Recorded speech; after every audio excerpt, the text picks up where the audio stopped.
vivimos en sociedades con una multitud de objetos. Solo hay que mirar aquí para observar que hay muchos objetos en nuestra vida, pero durante una vida siempre hacemos una selección de ciertos objetos en función, como on dit, en función de las personas que hemos querido, de las profesiones que hemos hecho, de acontecimientos diversos, etc.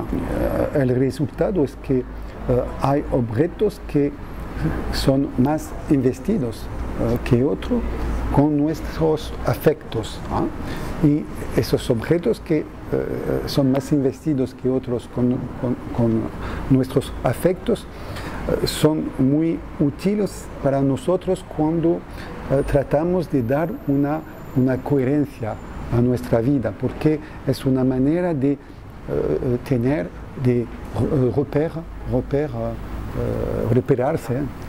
Y por esta razón vamos a decidir de poner sobre la mesa en nuestra casa un objeto particular, de poner sobre los étagères otro objeto, etc. Todas las cosas del mundo que favorecen la comunicación entre los individuos. Todas las cosas del mundo. Por ejemplo, hablar es un sociotransmisor. Pero hay sociotransmisor.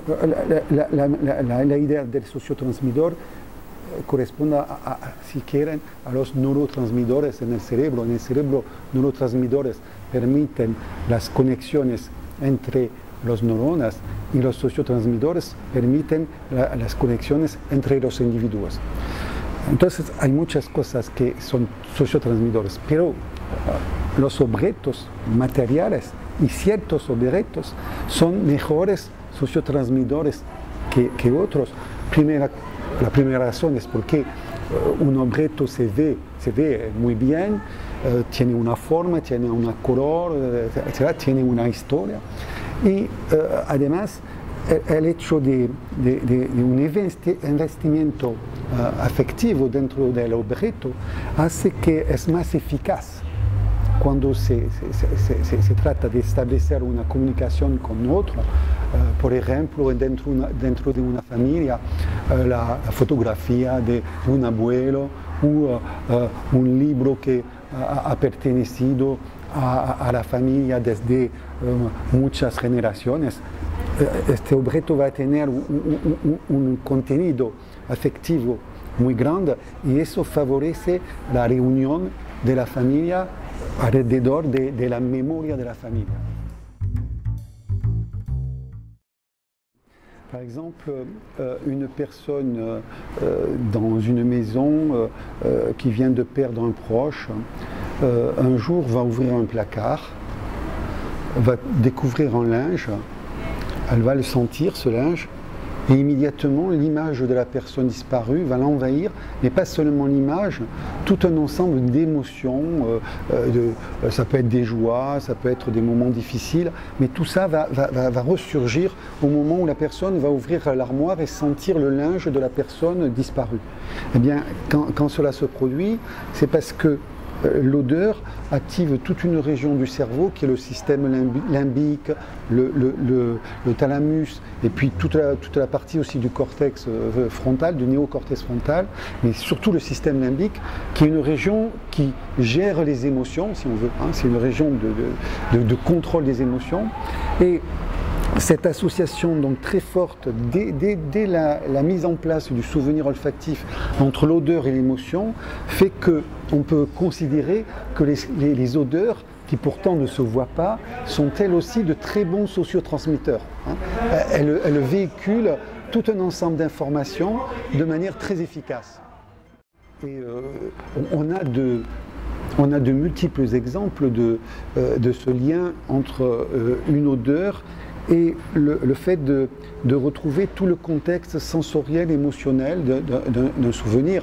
Bon, bien sûr, j'en ai parlé, il y a le cas de Proust, mais ça arrive souvent que, par exemple, on sente l'odeur d'un repas, un aliment particulier, et cela va nous rappeler un repas avec des amis, ou bien une sortie que l'on a fait en famille. On va sentir un bouquet de fleurs, et puis ça va nous rappeler, ou un parfum, et puis ça va nous rappeler une expérience amoureuse, heureuse ou malheureuse, etc. Donc les odeurs ont un très fort pouvoir d'évocation, et ce pouvoir d'évocation, il tient à ce lien muy estrecho, très étroit, entre donc le souvenir olfactif et le système limbique.